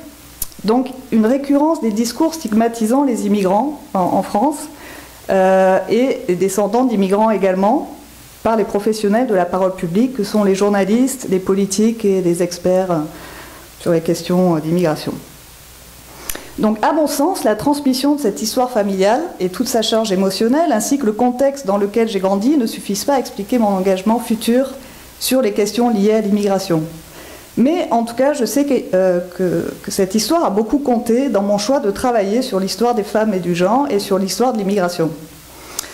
Faire de l'histoire pour moi est une voie pour comprendre le passé, mais surtout pour comprendre le présent et peut-être pouvoir agir pour le changer. Donc j'en arrive à mon deuxième point sur mes recherches en histoire. Donc j'étais une bonne élève à l'école, l'éducation était très valorisée par ma mère en particulier, donc on faisait nos devoirs ensemble, elle nous faisait réciter nos leçons et on lui faisait réciter les siennes, donc un contexte assez particulier. Donc mon amie d'enfance que je voyais très souvent, a elle aussi une mère dont le parcours est assez proche de la mienne, qui était aussi une immigrante, et avec elle on était très impliqués dans l'école, on était délégués de classe, mais aussi on était parfois révoltés contre l'institution. Aussi on détestait le maire de notre village, qu'on savait raciste et qui avait humilié sa mère quand elle était jeune alors qu'il était professeur. Donc j'ai suivi ma scolarité jusqu'au diplôme de la fin du secondaire, donc le baccalauréat en France, puis j'ai intégré l'université comme une continuité de l'école. Le choix de l'université a été fait totalement par hasard, aucune stratégie qu'on peut trouver dans l'orientation des enfants de la bourgeoisie ou des professions intellectuelles. Donc j'ai choisi l'histoire car j'étais assez curieuse de comprendre le monde dans lequel je vivais et c'était la seule discipline à l'école où on parlait de politique, du monde social. Par exemple, je ne connaissais pas du tout la sociologie, je ne savais même pas que ça existait. Donc j'aurais pu peut-être faire des études en sociologie, qui m'intéressent beaucoup aujourd'hui, si j'avais connu son existence, mais ce n'était pas le cas. Donc la rencontre avec mon conjoint aussi était importante dans ma politisation, en particulier la rencontre avec ses parents, qui parlent beaucoup de politique et ont mené une vie très marginale, en rupture avec l'ordre social. Donc sa mère, qui est anglaise, suit de près les premiers mouvements qu'on a appelés depuis altermondialistes contre les politiques néolibérales, avec les débuts d'Internet à la fin des années 90. Donc on parle beaucoup de ça, elle nous tient informés de ses lectures, on discute beaucoup dans des repas dans sa famille qui se prolongent. Son père a eu une éducation communiste et nous raconte son expérience de porteur de valises pour le FLN, Front de Libération Nationale, pendant la guerre d'Algérie, qu'il a déserté. Donc on passe beaucoup de temps à discuter avec eux de politique, donc ça jouait aussi sur ma politisation et donc mon engagement. En 1998, donc je fais un mémoire de maîtrise sur l'histoire de la prison au XIXe siècle. Donc le contact avec les archives à ce moment-là et le travail d'enquête a été décisif. J'ai découvert le plaisir de pratiquer la recherche historique. J'ai vraiment adoré cette enquête historique, le contact avec les archives. Donc au cours de cette année de maîtrise, je découvre l'histoire des femmes à l'université. Puis il y a une nouvelle prof qui arrive dans l'université où je suis, qui s'appelle Françoise Thébault. Donc cette histoire dont j'avais peu, voire pas du tout entendu parler au cours de ma scolarité, m'a beaucoup captivée et je me sentais concernée et ça m'a amenée à développer une conscience féministe. Donc j'ai finalement arrêté mes études pendant quelques années après la maîtrise et j'ai travaillé dans une école secondaire des quartiers nord de Marseille pendant 2 ans. Donc la question de l'immigration est là aussi, puisque je m'occupe de jeunes dans un quartier très défavorisé. Je m'occupe de l'organisation de l'école ouverte, qui est un dispositif d'accompagnement d'élèves hors temps scolaire financé par le ministère de l'Éducation. Donc dans ces activités, donc j'organise des activités, il y a surtout des enfants de classes d'accueil qui viennent, qui sont très assidus et fidèles aux activités. Je m'attache beaucoup à eux. Donc c'est un travail aussi difficile. Parfois, donc, des tensions importantes au sein de l'école, notamment en raison de la situation des familles très difficiles, et aussi de problèmes dus au fonctionnement interne à l'institution scolaire, comme le manque de ressources, par exemple. Donc j'ai repris ensuite mes études pour entreprendre un doctorat, donc voulant retrouver le plaisir de la recherche qui me manquait. Donc c'est ce que j'ai fait pendant 7 ans, période où j'ai aussi enseigné comme professeur d'histoire dans le secondaire et à l'université. Donc le choix de mon sujet, donc il a été... en fait, ma mère a écrit son autobiographie, elle a écrit sa vie dans un récit, un livre que j'ai lu au moment où je cherchais un sujet de doctorat. Donc ça a joué sur le choix, pas que l'autobiographie, mais disons que ça a été un élément déclencheur. Alors au départ, je voulais étudier les parcours d'immigrantes, puis le sujet a changé et je me suis intéressée finalement aux politiques et surtout aux pratiques administratives. Donc ce sujet s'est construit au fil de mes lectures de sociologues et d'historiens de l'immigration qui m'ont orienté vers une histoire sociale du politique, qui m'a beaucoup intéressée. Je rappellerai que le travail de l'histoire aussi, c'est poser des questions du présent au passé, donc c'est une question très présente dans la société à ce moment-là.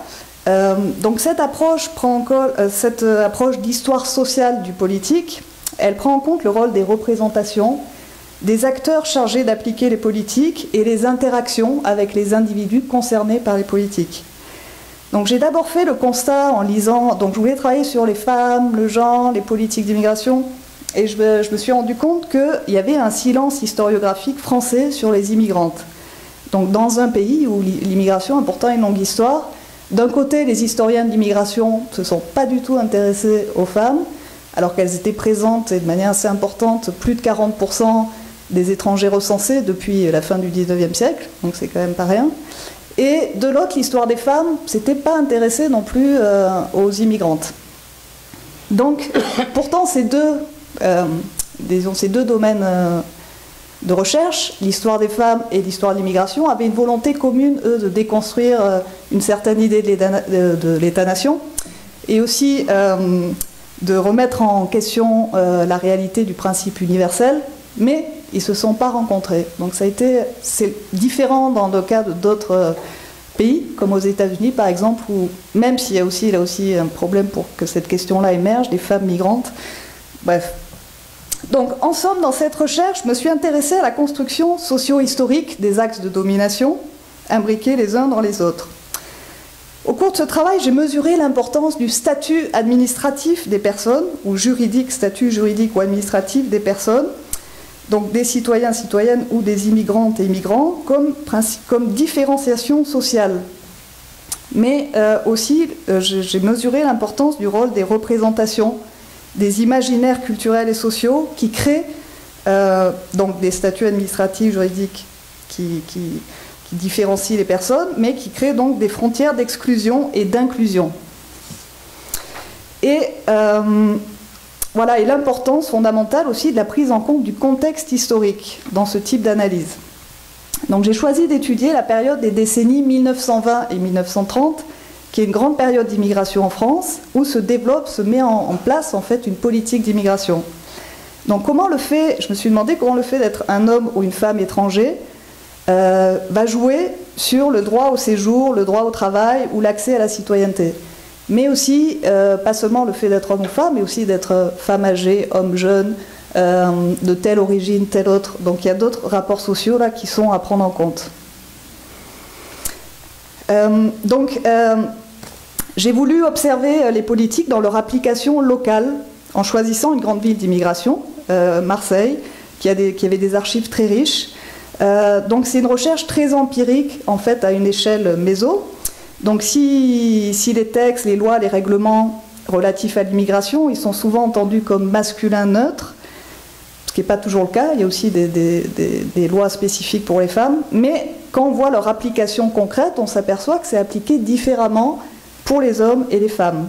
Donc ça, j'ai bien pu le voir dans l'analyse des pratiques administratives locales qui mettent en œuvre les politiques. Alors j'ai voulu saisir avec précision la complexité des interactions individuelles et interinstitutionnelles. Donc ça impliquait un travail sur du matériel de première main, donc des archives que j'ai fréquentées pendant 4 années. Donc c'est assez particulier car on se plonge dans des moments, seulement c'est des traces du passé, des fragments de la réalité sociale. C'est pas comme une enquête de terrain en sociologie où on a seulement des traces dans des dossiers, des papiers. Donc c'est pas évident. Mais ça m'a amené aussi à réfléchir, du coup, ces archives écrites, sur la production des sources, production des archives, les catégories qui sont utilisées par les acteurs étudiés, et donc les distinguer aussi des catégories d'analyse, celles qu'on retrouve dans les archives, là, les catégories de migrants par exemple, la confrontation des sources aussi, j'ai essayé de multiplier les sources pour les confronter et avoir une vue d'ensemble. Donc je voudrais aussi souligner que je n'ai pas voulu valider un modèle d'analyse ou théorique a priori, mais j'ai voulu faire un va-et-vient constant de ma problématique, donc le poids du genre dans les politiques d'immigration et d'accès à la citoyenneté et les sources. Alors on trouve au cours de l'histoire plusieurs logiques dans les politiques migratoires qui n'ont pas les mêmes conséquences sur les parcours et le quotidien des hommes et des femmes. Donc principalement, c'est quoi ces 3 logiques? C'est une logique économique, une logique démographique, donc en soi toute politique d'immigration est à mon sens une politique de sélection, et une logique policière aussi, de fichage, de contrôle. Alors j'ai eu 3 parties dans ce travail. Donc je me suis intéressée aux représentations individuelles et collectives sur les immigrants, les hommes, les femmes, dans la presse, les écrits d'experts, de scientifiques, puisque toutes ces représentations, cet imaginaire-là, a des effets de réel sur les politiques et leur application. Et j'ai aussi pu constater que les pratiques sont fluctuantes selon le moment et l'échelon administratif. Parfois on souhaite des épouses, on souhaite le regroupement familial, et à d'autres moments on ne le souhaite plus, parce qu'on considère que ce sera une charge pour la société. Donc là, ça fluctue beaucoup selon le contexte. Je me suis intéressée surtout, une grosse partie, c'est sur le travail, puisque c'est central dans la vie des gens là, et dans la vie des immigrants. Donc l'immigration de travailleuses, particulièrement son organisation, le rôle des pays de départ, également des papiers, phénomène d'interchangeabilité de main-d'œuvre, recrutement d'hommes et des femmes, l'importance des représentations d'imaginaire sur les femmes, par exemple, pour justifier l'embauche de femmes. Et je me suis intéressée, dernier point, pour finir sur cette recherche, donc à l'accès à la citoyenneté. Donc j'ai analysé des milliers de dossiers de demandes de naturalisation, de citoyenneté, et j'ai pu constater que le sexe des postulants, et finalement leur situation matrimoniale, leur âge, joue un rôle fondamental dans la sélection des naturalisables. Donc quelle était la logique à cette époque-là, dans les années 20 et 30? C'était intégrer des hommes de la seconde génération, des enfants d'immigrants, pour grossir les rangs de l'armée. Donc c'était vraiment textuellement dit, là, c'était ça. Et intégrer aussi des mères de futurs soldats. Donc les femmes ne sont pas considérées comme naturalisables si elles sont célibataires, par exemple, veuves ou trop âgées, et si elles n'ont pas de fils. Donc ça, on le voit dans les pratiques administratives, c'est pas écrit dans les lois, mais en fait, si on regarde ça, par exemple, je vous donnerai juste quelques exemples. Par exemple, le commentaire sur une demande, la postulante est âgée de 52 ans, sa naturalisation ne présente aucun intérêt, avis défavorable. Donc, voilà. Aïe, aïe. Non, c'est ça. Ou alors, la postulante est veuve, elle n'a que des filles, sa naturalisation ne présente aucun intérêt. Bon, voilà le type. C'est ça, donc vous voyez ça. Alors, donc j'ai découvert dans les archives, en menant cette recherche, une organisation intermédiaire qui se situait à l'interface de l'administration et des migrants et qui avait un bureau à Marseille et se préoccupait des femmes migrantes en particulier. Donc j'ai creusé l'histoire de cette organisation dans un postdoc ici au Québec, après avoir immigré au Canada en 2008. Donc je vous dis en quelques mots sur cette organisation qui concerne l'accueil des immigrants. Donc cette organisation s'appelle l'International Migration Service, a été créée dans les années 20 et rassemble des femmes qui sont protestantes, qui sont formées au travail social aux États-Unis, et quelques hommes. Et elles vont se préoccuper des conséquences sociales de la migration et vont développer à l'échelle internationale des services, que sont l'aide légale, problèmes liés à la séparation des familles. Donc elles ont des bureaux aux États-Unis, en France, en Grèce, en Pologne, en Tchécoslovaquie, en Suisse. Donc ce qui m'intéressait dans ce groupe, l'étude de ce groupe, c'était le processus de légitimation de leur travail, de professionnalisation et surtout la dynamique d'internationalisation des thématiques qu'elles portent, donc qui permet de mieux comprendre comment circulent les idées par exemple de catégories de migrants à protéger, les pratiques, les normes, comment se constituent des relations, des groupes d'intérêt. Donc l'organisation mène aussi des recherches à partir de ces pratiques pour étudier les effets des politiques et des lois sur les parcours des migrants. Donc ses membres se démènent auprès de la Société des Nations et du Bureau international du travail à Genève dans les années 20 et 30, et ils vont participer à la définition de problèmes sociaux liés aux politiques migratoires. Donc par exemple la séparation des familles et défendre le droit au regroupement familial. Donc ça s'inscrit tout ça dans la continuité d'un discours moral aux racines religieuses sur la protection des femmes migrantes. Elles font partie notamment d'un groupe, déjà à l'époque interreligieux, de protection, le comité de protection des migrants, donc, qui a été créé au début des années 20 et qui est très actif et qui regroupe beaucoup de monde. Donc après avoir étudié d'autres mobilisations internationales de groupes de femmes concernant cette fois la discrimination de sexe dans le droit de la nationalité, dans les années 20 et 30, dans un deuxième postdoc, j'envisage de poursuivre mes recherches sur les interactions entre acteurs des politiques migratoires dans la même période. Ce qui m'intéresse, donc, c'est le genre dans ces politiques, les projets d'assistance autour du travail, des droits, des questions légales qui touchent les migrants, les origines de l'idée de droit au regroupement familial, la question des divorces, soutien de famille, protection des femmes migrantes. Donc tout ça qui émerge en fait dans les années 20 et 30 et circule beaucoup à l'échelle internationale. Alors j'en arrive à mon dernier point, le collectif Éducation sans frontières. Donc en 2011, j'ai cofondé ce collectif avec d'autres personnes, dont certaines que je connaissais par ailleurs. Alors comment je me retrouve à militer dans un groupe à Montréal où j'habite depuis 3 ans ? Alors, je n'ai pas parlé d'un épisode de mon parcours qui s'est déroulé en 2003 et qui prend davantage de sens ici. Alors que je préparais mon travail de thèse et que j'enseignais comme professeur contractuel dans une école secondaire à Marseille, j'ai participé activement à une grève qui s'est étalée sur 3 mois.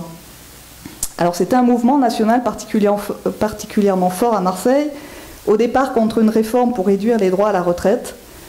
En fait, au fond, qui ne me concernait pas vraiment parce que moi j'étais précaire dans l'éducation nationale.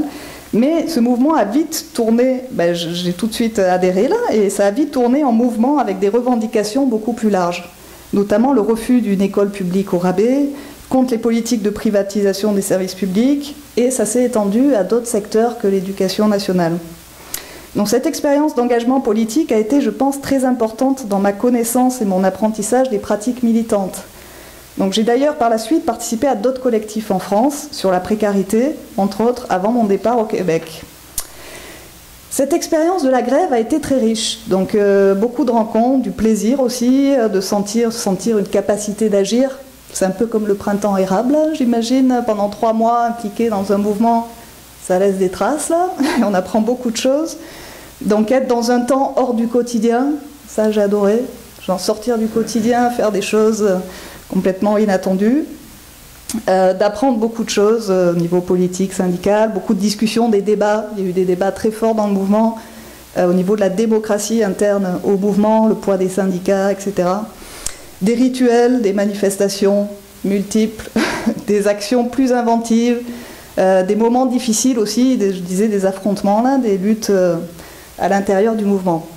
Donc finalement, plusieurs éléments ont fait que je me retrouve à une première rencontre organisée par Judith, que je connais de Marseille, et d'autres personnes à l'Université Concordia, dans le cadre de bâtir une cité sans frontières, organisée par Solidarité sans frontières. Donc j'avais participé plutôt à un atelier sur le concept de Sanctuary Cities, que vous connaissez peut-être, qui est né aux États-Unis dans les années 80 et dont j'avais jamais entendu parler. Donc j'ai trouvé l'idée très intéressante. L'idée c'est que l'ensemble des services de santé, d'éducation, de logement social, de banque alimentaire, de sécurité sociale devrait être accessible à tous les résidents qui habitent une ville, indépendamment de leur statut d'immigration. Donc en fait, la revendication de droits universels à une échelle locale, en fait, c'est ça, revendiquer des droits universels à une échelle locale, puisque à d'autres échelles, on ne les reconnaît pas. Donc idée aussi d'une ville qui protège, donc ça me fait penser au sanctuaire des églises, principe de non-dénonciation contre des politiques ou des lois jugées injustes. Donc le collectif Éducation sans frontières s'est donc intéressé dans ce projet sur la revendication de l'accès gratuit à l'éducation publique pour tous les enfants, quel que soit leur statut.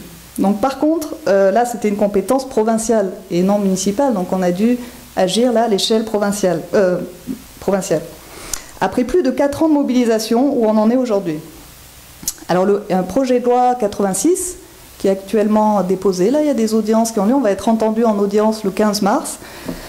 Donc, et à l'intérieur de ce projet de loi 86 sur la gouvernance de l'éducation, des commissions scolaires, il y a un point sur la gratuité scolaire. Donc, le projet de loi élargit, je pourrais revenir sur les questions plus précises, élargit le principe de gratuité scolaire, mais maintient toujours des catégories d'élèves exclus de la gratuité scolaire. Donc, ça veut dire qu'ils doivent payer quand même $6 000 par année par enfant, donc c'est beaucoup là. Donc il y a toujours, ça élargit, donc il y a des catégories d'enfants qui n'avaient pas droit à l'école gratuite qui, si le projet de loi passe, y auront droit, mais cependant, ça maintient toujours une logique de relier statut d'immigration et accès à l'éducation gratuite. Donc on n'est pas satisfait, puisque le droit fondamental à l'éducation gratuite pour tous les enfants n'est toujours pas respecté. C'est ça, donc il ne me reste pas beaucoup de temps, donc je ne vais pas... développer. Probablement dans les questions. C'est ça. Donc, et puis un atelier dessus avec Judith, là, donc ça vous intéresse. Alors, on a fait beaucoup de travail pendant ces 4 années. Je me suis beaucoup impliquée, d'abord parce que j'avais du temps, donc ça c'est important, pour s'impliquer, s'engager, il faut du temps. Donc, parce que j'étais boursière post-doctorat, donc j'avais la maîtrise de mon emploi du temps, et ça c'est important. On était un groupe qui fonctionnait assez bien ensemble, certaines personnes que je connaissais bien par ailleurs, des amis, des expériences sociales partagées, des tensions aussi avec d'autres, des pratiques militantes que je ne comprenais pas, qui étaient différentes aussi de celles que j'avais connues. Par exemple, processus de recrutement de nouveaux membres que je trouvais trop rigides, des désaccords stratégiques aussi. Donc on a fait toutes sortes de choses, de la recherche sur le problème pour bien le comprendre, de la publicisation du problème, d'organiser conférences de presse, des événements, une capsule vidéo, un site internet, du soutien à des familles. Je me suis beaucoup impliquée dans le soutien à des familles qui nous contactaient, par exemple pour faire en sorte que leurs enfants soient quand même scolarisés. J'ai essayé de faire, ça ne marchait pas toujours, mais parfois on est arrivé. Mobilisation aussi, soutien suite à la dénonciation d'un jeune sans-papier dans une école qui a été déporté sans sa famille à l'âge de 16 ans. On a aussi interpellé des acteurs de l'éducation, les commissions scolaires, le ministère.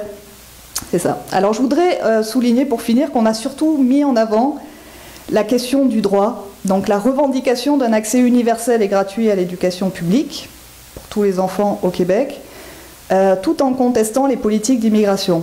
Donc la question du droit est à mon sens très importante et se trouve en fait au cœur de Bâtir une cité sans frontières qui revendique un accès universel aux droits sociaux, concernant la question du droit universel, donc je me retrouve dans les mots de l'historienne Sophie Vanish, que vous connaissez peut-être, qui a travaillé sur la Révolution française, et qui rappelle les principes qui animaient les protagonistes de cette révolution.